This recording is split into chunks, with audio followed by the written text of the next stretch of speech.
আসসালামু আলাইকুম। Genuine computer একাডেমিতে আপনাদের স্বাগতম। গত পর্বে আমরা দেখলাম মাইক্রোসফট ওয়ার্ড ইন্টারফেস। আমরা এখন দেখব আমাদের বিভিন্ন ট্যাব থেকে হোম ট্যাবের আন্ডারে যেসব সেকশন বা গ্রুপগুলো আছে আমরা এগুলো সম্পর্কে এখন আলোচনা করব। তা আমাদের হোম ট্যাবের আন্ডারে আমরা দেখতে পাচ্ছি এখানে বেশ কিছু গ্রুপ আছে। এটা হচ্ছে ক্লিপবোর্ড, তারপরে এতটুকু হচ্ছে ফন্ট, তারপর আছে প্যারাগ্রাফ, তারপরে এখানে আছে স্টাইল, এখানে আছে এডিটিং। আমাদের এই দুটো আমরা এখানে আলোচনায় রাখবো না, এই দুটো বাতিল, যেহেতু এগুলো সবার মাইক্রোসফট ওয়ার্ডে থাকবে না। তো আমরা দেখতে পাচ্ছি এখানে আমাদের 1 2 3 4 এখানে 5টি গ্রুপ আছে। এখানে প্রথমটা হচ্ছে ক্লিপবোর্ড, তারপরে ফন্ট, প্যারাগ্রাফ এবং আছে স্টাইল এবং এডিটিং। এই 5টা গ্রুপের মধ্যে যেসব অপশনগুলো আছে আমরা সেগুলো এক এক করে দেখব। তো এখানে আমরা কিছু টেক্সট লিখে নিই।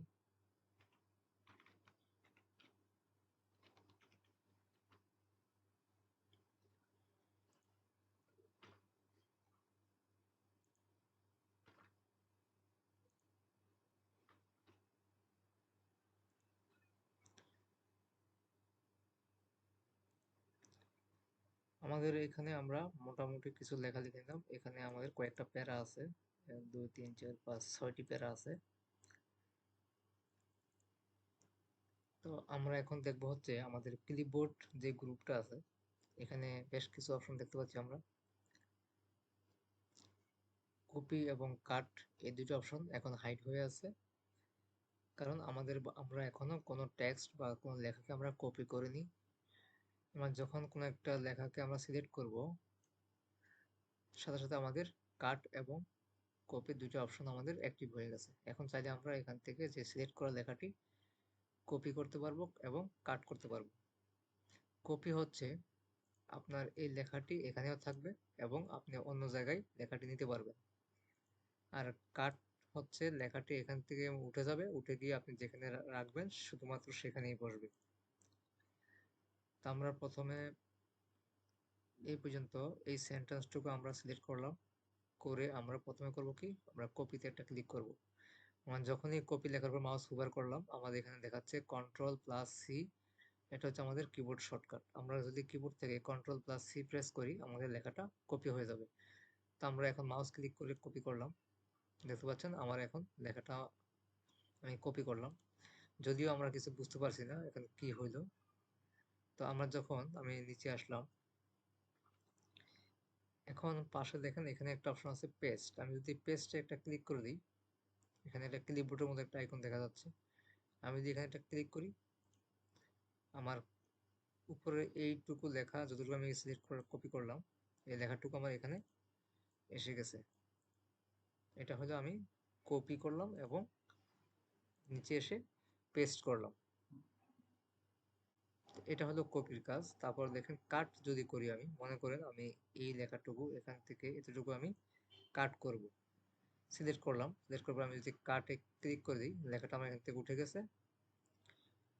এখন যদি আমি নিচে এখানে এসে ধরেন আমি এখন পেস্ট করে দিব, পেস্ট করলাম, আমার লেখাটা এখানে চলে আসছে। তো এইটা হলো কপি এবং কাটের পার্থক্য। কপি হলে লেখাটা এখানেও থাকবে এবং যেখানে আমি পেস্ট করবো সেখানেও যাবে, আর কাট করলে এখান থেকে লেখাটা উঠে যাবে, যেখানে পেস্ট করবো শুধুমাত্র সেখানেই থাকবে।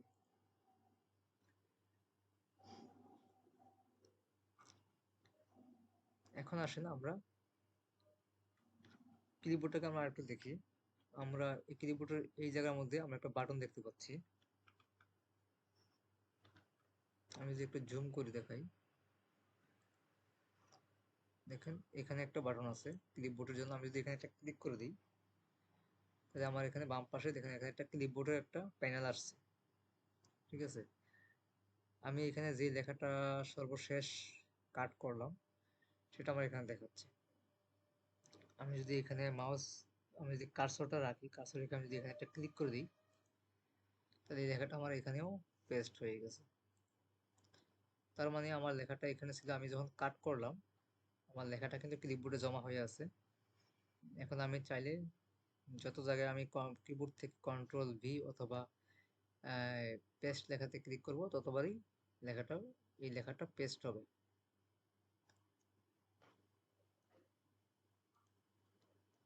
আমি যতবারই এখানে ক্লিক করব ততবারই লেখাটা পেস্ট হবে।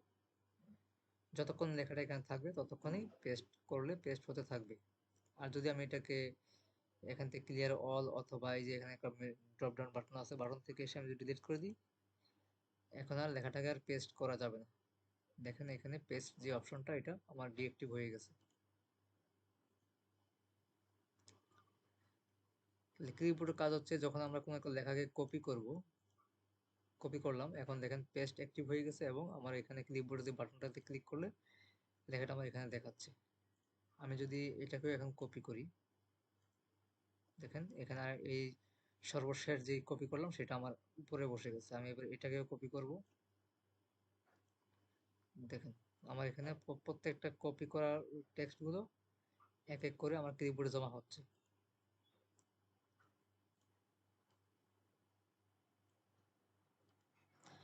এইভাবে করে আমি যতগুলো কপি করব সবগুলো আমার এখানে ক্লিপবোর্ডে জমা হতে থাকবে। এখন যদি আমি চাই এই প্রত্যেকটা কপি করা লেখাকে আমি একটা জায়গায় নিব, তাহলে সেটা যেভাবে আমি করতে পারি, মনে করুন যে আমি একটা ব্ল্যাঙ্ক আর একটা পেজ নিব। আমি একটা পেজ নিলাম। এখন আমি চাচ্ছি যে এখানে এই লেখাগুলো একের পর এক আমি বসাবো। মনে করেন যে আমি এটাকে আগে দিব, ক্লিক করলাম, আমি এন্টার দিয়ে নিচে গেলাম। তখন মনে করেন যে এবার আমি এইটাকে দিলাম, এখানে জাস্ট ক্লিক করলেই আমার এখানে বসে যাচ্ছে। তারপরে মনে করেন যে আমি এইটাকে দিব, ক্লিক করলাম, লেখাটা বসে গেল। এবার আমি এটাকে দিব। এইভাবে করে আমি আমার নিজের মতো করে লেখাগুলোকে আমি এখানে পেস্ট করতে পারবো। ঠিক আছে? তো মনে করেন আমার এখানে লেখাগুলো আমি পেস্ট করলাম। এখন মনে করেন যে আমার এই লেখাগুলো আর প্রয়োজন নাই, তাহলে আমি এখান থেকে ক্লিয়ার অল এ ক্লিক করে দিব, সব চলে যাবে। আবার যদি মনে করেন যে না আমার এখানে কিছু লেখা আমার দরকার আছে, সেগুলো আমি রাখবো আর বাদ বাকি ডিলিট করে দেবো। তাহলে ধরেন আমার এইটা লাগবে, আমি এটাকে রাখবো। এটা আমার লাগবে না, আমি এখানে যে বাটনটা আছে ড্রপ ডাউন বাটনে ক্লিক করে জাস্ট ডিলিট করে দিব। আমার এটা লাগবে মনে করেন, তবে এটা লাগবে না, আমি এখানে ক্লিক করে এটাকে ডিলিট করে দিব। আবার এটাকেও আমি ডিলিট করে, এখন আমি এই দুটো রাখলাম। এখন মনে করেন যে এই দুইটাকে আমি আবার বসাবো এখানে। এটাকে ক্লিক করলাম, এটা বসে গেল। তারপরে আবার এটাকে ক্লিক করলাম, এটাও বসে গেল। এখন যদি মনে করেন যে আমার এগুলো আর দরকার নাই, তাহলে আমি জাস্ট এখানে ক্লিয়ার অলে ক্লিক করে দিব, সব মুছে যাবে। তারপর আমি এখানে ক্লোজ, ক্লিপবোর্ডটাকে আমি এখানে ক্রস চিহ্নতে ক্লিক করলে ক্লোজ হয়ে যাবে। বাস, আমি এটাকে ক্লোজ করে দিলাম। তাহলে আমরা কপি, কাট এবং পেস্টের ক্লিপবোর্ডের কিছু অপশন দেখলাম। এবার এখানে একটা অপশন বাকি আছে, সেটা হচ্ছে ফরম্যাট পেইন্টার। ফরম্যাট হচ্ছে আমার একটা লেখাকে আমরা যতগুলো কাজ করব, ধরেন আমি এটাকে একটু বড় করব, তারপর আমি একটু বোল্ড করে নিব, আমি একটু কালার দিব, এই যত কাজগুলো করলাম এটাকে বলা হয় ফরম্যাট। এটাকে ফরম্যাট করা হইলো। এখন ফরম্যাট পেইন্টার মানে কি, এখানে আমি যেই কাজগুলো করলাম সেটাকে পেইন্ট আকারে সে কপি করবে, পেইন্ট হিসেবে কপি করে নিবে। আমি এখানে যদি এই সিলেক্ট করার পর, এটাকে সিলেক্ট করার পর আমি যদি এখানে একটা ক্লিক করে দিই, এখন খেয়াল করে আমার মাউস পয়েন্টারের মধ্যে একটা ব্রাশের মধ্যে একটা চিহ্ন এসে গেছে। তার মানে আমার এটা একটা পেইন্ট ব্রাশ। আমি যদি এখন কোনো একটা টেক্সটের উপর আমি এটাকে যদি মাউসটাকে আমি যদি ড্র্যাগ করি, দেখেন আমার এই লেখাটা যা ছিল এটাও, লেখাটা এটা হচ্ছে যে লেখাকে কপি করবে না, জাস্ট লেখার মধ্যে যে ফরম্যাটটা আছে সেই ফরম্যাটটাকে সে কপি করবে, কপি পেস্ট করবে। এখন কথা হচ্ছে যে আমি শুধুমাত্র একবারই কাজটা হয়েছে, আমি যদি চাই যে না আমার এদিকে আমাকে কাজটা আরো করতে হবে, তাহলে যেটা আমার করতে হবে সেটা আমি সিলেক্ট করলাম, করে আমি এখানে, তখন আমি একটা ক্লিক করছি, এখন আমি ডাবল ক্লিক করব মাউসের, আমি ডাবল ক্লিক করলাম। এখন দেখেন আমি এবার এটাকে এভাবে ব্রাশ করে দিব।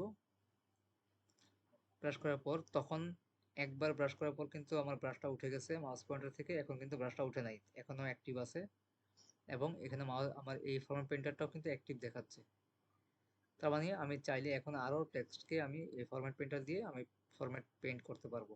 এই আমি যতবার এইভাবে চাই ততবার আমি এইভাবে করতে পারতেছি। ঠিক আছে, আমার যেটা যেটা আমার প্রয়োজন মনে করি সেটাই আমি করতে পারতেছি।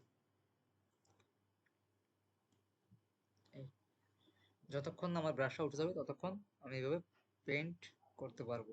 ঠিক আছে, এখন আমি ব্রাশটা ধরো আমার এই পেইন্টের কাজ শেষ। এখন আমি কি করব, ব্রাশটা উঠাই দিব, সেই জন্য কি করতে হবে, আমাকে এই ফরম্যাট পেইন্টার আবার একটা ক্লিক করতে হবে, জাস্ট একটা ক্লিক করলেই এখন দেখেন আমার ব্রাশটা কিন্তু উঠে গেছে। ঠিক আছে, আমার ব্রাশটা উঠে গেছে। এই হলো আমাদের ফরম্যাট পেইন্টারের কাজ। তাহলে আমরা আমাদের ক্লিপবোর্ডের গ্রুপটাকে দেখে ফেললাম। এবার আসুন ফন্ট। ফন্ট মানে কি? ফন্ট মানে হচ্ছে একটা লেখার ধরন বা লেখার চেহারা বা লেখার ধরন, ডিজাইন কেমন হবে সেটা, একটা লেখা দেখতে কেমন হবে সেটাই হচ্ছে ফন্ট। যেমন আমাদের এক একজনের হাতের লেখা এক এক রকম, আমরা যার যার হাতের লেখাকে আমার তার নিজের নামের সাথে নিজের নাম দিয়ে আমার ফন্ট হিসেবে নামকরণ করতে পারি। ঠিক এখানে ঠিক তেমনটাই হচ্ছে। ধরুন আমি এই লেখাটাকে, আমি এই প্যারাটাকে সিলেক্ট করলাম, করে আমার এখানে দেওয়া আছে এরিয়াল। আমি যদি এটাকে ধরেন আমি এটাকে ক্যালিব্রি করে দিব, দেখেন এখন লেখাটা কিন্তু একটু ছোট হয়ে গেছে। এটা হচ্ছে ক্যালিব্রি। তারপর মনে করেন আমি এখান থেকে এটাকে আমি টাইমস নিউ রোমান করে দিব। লেখাটা কিন্তু একটা চেঞ্জ আসছে, যদিও আমি একটু জুম করি তাহলে ভালো করে দেখা যাবে। দেখেন এই লেখাটার মধ্যে একটু আপনার এদিকে যদি খেয়াল করি আমরা, আচ্ছা এটা আমরা বোঝার জন্য আমরা আরেকটা কাজ করতে পারি। আমি শুধু এই লেখাটুকুকে কপি করব এবং এখানে পেস্ট করব। এবার আমরা এটাকে একটু সাইজটা বাড়াই নিই, ফন্টের সাইজটা একটু বড় করে নিব, এটা আমাদের বোঝার জন্য। এখন দেখেন আমার এখানে এটা হচ্ছে আমার টাইমস নিউ রোমান ফন্ট। আবার আমি এটাকে চেঞ্জ করে আমি দিলাম হচ্ছে ধরেন এরিয়াল দিলাম, এবং এটাকে দিব হচ্ছে ক্যালিব্রি।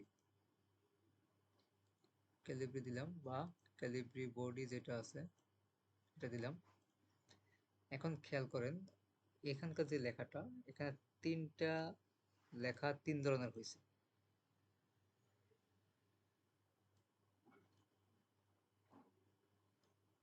কিন্তু আমাদের সাইজ কিন্তু সমানই আছে।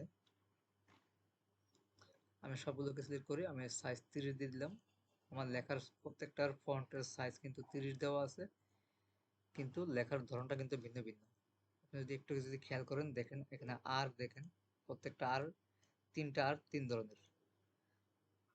আমাদের শুধুমাত্র ফন্টের ভিন্নতার কারণে আমার লেখাটাও দেখতে ভিন্ন মনে হচ্ছে, এবং আমাদের সাইজ কিন্তু সমান, সবগুলো 30 দেওয়া আছে। তো এটা হচ্ছে ফন্টের বিষয়। ফন্ট আমাদের এক একটা ফন্টের সাথে লেখাগুলো আমাদের এক এক রকম হয়ে যাবে। তো এই ফন্টগুলো নিয়ে কাজ করার জন্য আমাদের এখানে অনেকগুলো টুল আছে। এটা হচ্ছে আমাদের ফন্ট। আমরা এখান থেকে ফন্ট সিলেক্ট করব। এখানে লিস্টের মধ্যে অনেকগুলো ফন্ট আছে, আমরা আমাদের কাজের প্রয়োজন অনুযায়ী আমরা এখান থেকে ফন্ট বেছে নিতে পারি।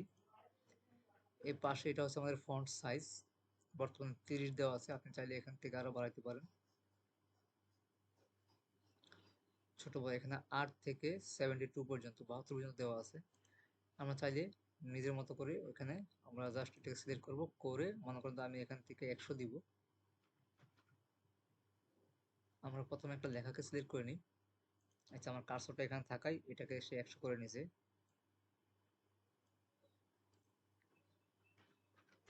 এখন এখন আমি এটাকে 80 করে দিলাম।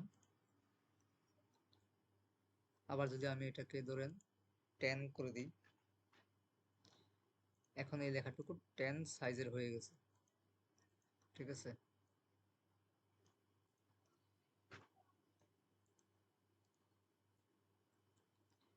তো এটা হচ্ছে ফন্ট নেম। এখানে আমার এখানে একটা বাটন দেখা যাচ্ছে, এখানে যদি ক্লিক করি আমার এখানে লিস্টের মধ্যে থেকে অনেকগুলো আছে, যখন যেটা প্রয়োজন আমরা এখান থেকে নিতে পারি। ফন্ট সাইজ দেখলাম। তারপরে আমরা এখানে একটা অপশন আসছে ইনক্রিজ ফন্ট সাইজ। যখনই আপনি এখানে মাউস হোভার করবেন দেখবেন যে আপনার এখানে প্রত্যেকটা অপশন নাম শো করবে। তো আমি যখন একটা লেখাকে সিলেক্ট করলাম, করে আমি যখন এই ইনক্রিজ ফন্ট সাইজ এখানে যেটা ক্লিক করতে থাকি, একবার ক্লিক করলে একবার করে সাইজ বড় হতে থাকবে। এটা হচ্ছে ইনক্রিজ ফন্ট সাইজ। এবং এর পাশেই আছে ডিক্রিজ ফন্ট সাইজ। আমি এটা যদি ক্লিক করি আমার ফন্টের সাইজ কমতে থাকবে। দেখেন প্রতি ক্লিকেই ফন্টের সাইজ কমতেছে। ঠিক আছে, তারপরে এখানে আছে কেস চেঞ্জ কেস। এটা হচ্ছে যে লেখার কেস চেঞ্জ করার জন্য। কেস বলতে আমরা কি বুঝি, মনে করেন আপনার ইংরেজি লেখাগুলো যেটা হয় সাধারণত প্রত্যেকটা ইংরেজি সেন্টেন্সের প্রথম যেই লেটারটি সেটি হয় ক্যাপিটাল লেটার এবং পরেরগুলো হয় স্মল লেটার।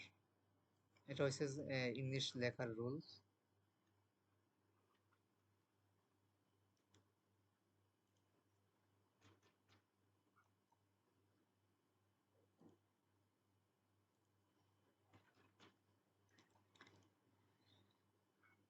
আমি এগুলোকে সেন্টেন্স একটু সাজিয়ে নিই।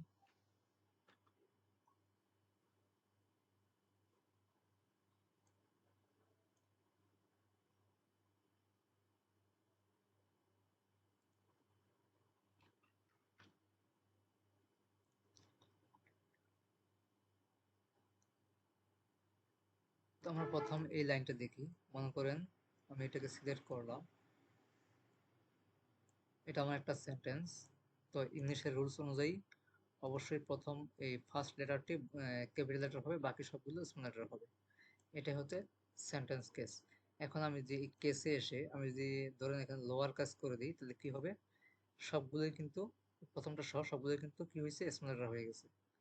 আবার আমি এখানে গিয়ে যদি আমি এটাকে আপার কেস করে দিই সবগুলোই ক্যাপিটাল লেটার হয়ে গেছে।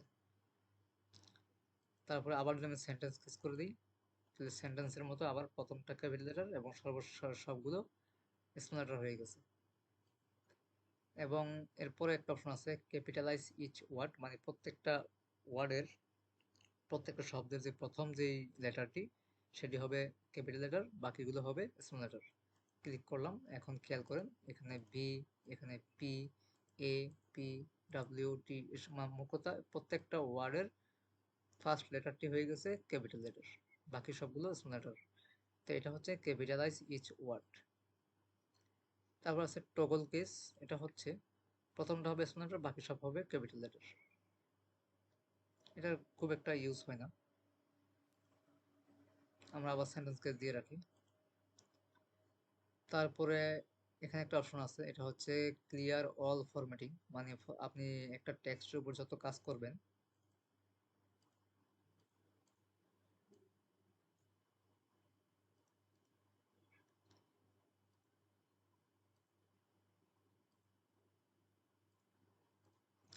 মনে করেন আমি এখানে কিছু ফরম্যাটিং করে নিচ্ছি।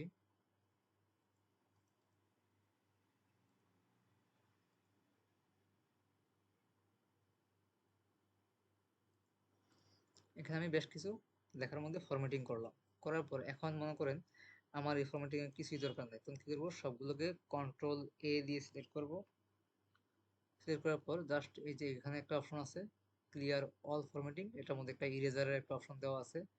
ইরেজার মানে হচ্ছে মুছে দেওয়া। আমি জাস্ট এখানে একটা ক্লিক করব, সবগুলো কিন্তু মুছে গেছে।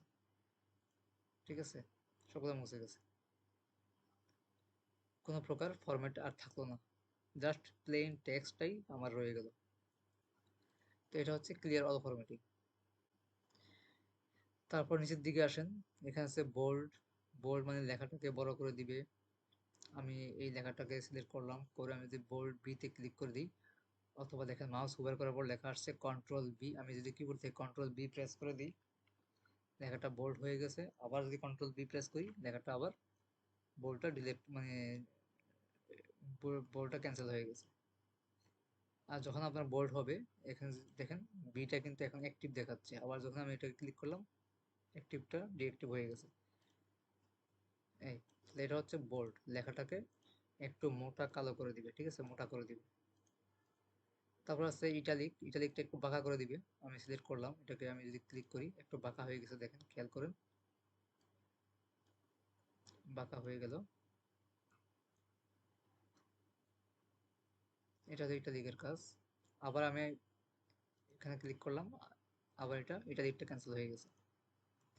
তারপর আছে আন্ডারলাইন। আমরা কোনো লেখার, বিশেষ করে হেডিং এর ক্ষেত্রে আমরা কি করি, একটা আন্ডারলাইন ব্যবহার করি। আমি ক্লিক করলাম, এখানে লেখার মধ্যে একটা আন্ডারলাইন চলে আসছে। আমি যদি আবার ক্লিক করে দিই, আন্ডারলাইনটা উঠে গেছে। তো আন্ডারলাইনের এখানে একটা ছোট্ট একটা বাটন দেখা যাচ্ছে, ড্রপ ডাউন বাটন। আমি যদি এখানে ক্লিক করি, দেখেন এখানে আরো কিছু আন্ডারলাইনের অপশন চলে আসছে। সিঙ্গেল, এটা সিঙ্গেল লাইন, এটা ডাবল লাইন, তারপর thick, dot, dash, dash dot, আবার ড্যাশ ডট ডট, এই ধরনের বিভিন্ন ধরনের এসে। এটা হচ্ছে ওয়েব আন্ডারলাইন। এখানে বিভিন্ন ধরনের আন্ডারলাইনের অপশন দেওয়া আছে।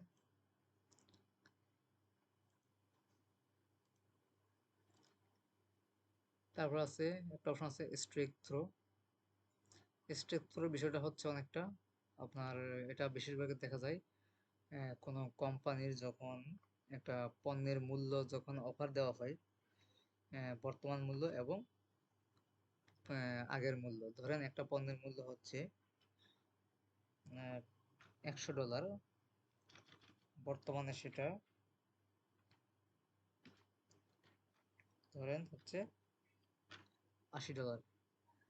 তাহলে এখানে যেটা করা হবে, এই 100 লেখাটার মধ্যে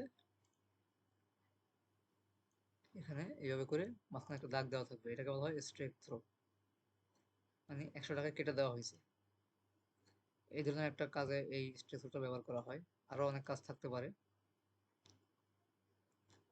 তারপরে আসেন, এরপরে যে অপশনটা আছে সাবস্ক্রিপ্ট এবং সুপারস্ক্রিপ্ট। এগুলোর কাজ কি? সাবস্ক্রিপ্ট হচ্ছে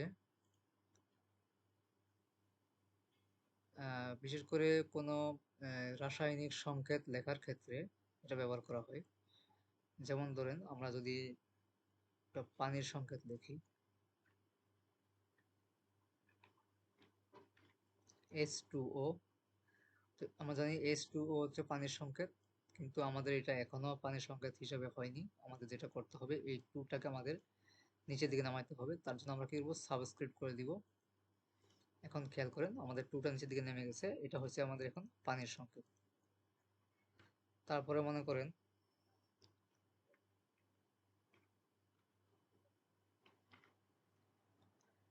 এটা একটা সংকেত H2SO4, এটা একটা অ্যাসিডের সংকেত, কিন্তু এটা এখনো পূর্ণাঙ্গ সংকেত হয়নি। আমি যদি এই টুটাকে সিলেক্ট করলাম এবং কিবোর্ড থেকে কন্ট্রোল প্রেস করে আমি এই ফোরটাকে সিলেক্ট করলাম, অবশ্যই কন্ট্রোল প্রেস করে সিলেক্ট করতে হবে। এবং আমি কি করব, সাবস্ক্রিপ্ট একটা ক্লিক করে দিব। এখন দেখেন আমার 2 এবং 4 নিচে দিকে নেমে গেছে, H2SO4। এটা এখন একটা অ্যাসিডের সংকেত হয়ে গেছে, সালফিউরিক অ্যাসিড। এইভাবে এই বিভিন্ন রাসায়নিক সংকেত লেখার জন্য সাবস্ক্রিপ্ট ব্যবহার করা হয়। তারপর আসেন সুপারস্ক্রিপ্ট। এটার কাজ কি? মনে করেন আপনি একটা গাণিতিক সূত্র লিখব,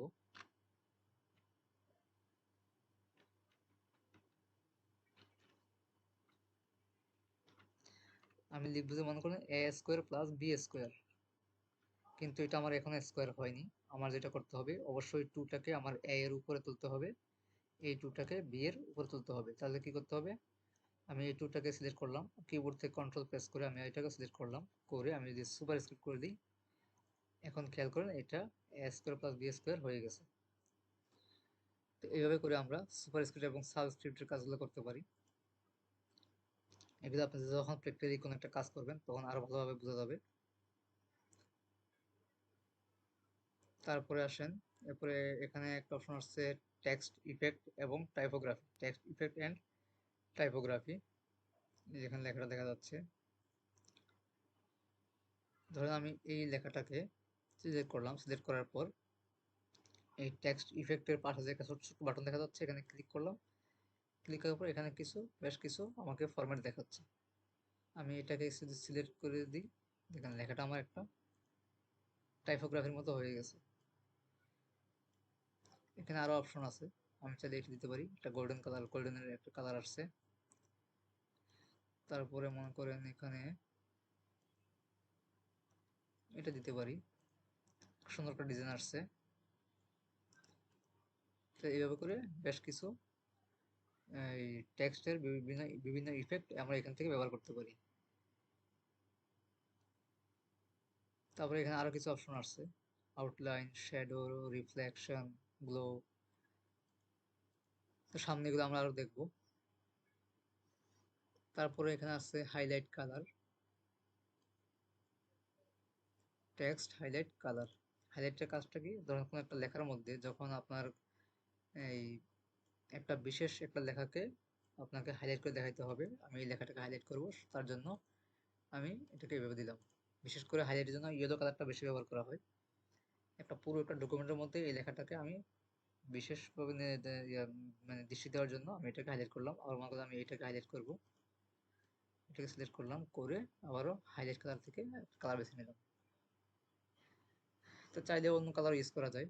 ধরুন আমি এটাকে সিলেক্ট করলাম, করে এখান থেকে হাইলাইট কালারে গিয়ে আমি এটাকে গ্রিন কালার করে দিলাম। তারপর মনে করেন যে আমি এটাকেও গ্রিন কালার করে দিলাম। যদি একই কালার নিতে হয় তাহলে জাস্ট এখানে একটা ক্লিক করলেই হবে, আর যদি ভিন্ন কালার নিতে হয় তাহলে পাশে যে একটা বাটন আছে সেই ছোট্ট বাটনটাতে ক্লিক করে আমার কালারের প্লেটটাকে ওপেন করতে হবে এবং কালার সিলেক্ট করতে হবে। তো এটা গেল হাইলাইট কালার। তারপরে বাকি আছে কি ফন্ট কালার। এটা হচ্ছে আমাদের ফন্ট কালার। সেটা কিরকম, আমি মনে করেন যে এই লেখাটাকে সিলেক্ট করলাম, করে আমি ফন্ট কালার যাব, এখান থেকে আমি মনে করেন যে আমি একটা কালার দিলাম, ইটস রেড কালার। এটা হচ্ছে আমার ফন্ট কালার, শুধুমাত্র লেখাটাকে কালার করে দিবে। আমি এটাকে গ্রিন ব্লু কালার করলাম, তারপরে এটাকে মনে করেন আমি গ্রিন করে দিব। এটা হচ্ছে ফন্ট কালার। আমরা বিভিন্ন লেখাকে কালার দেওয়ার জন্য এখান থেকে আমরা ফন্ট কালার ইউজ করব।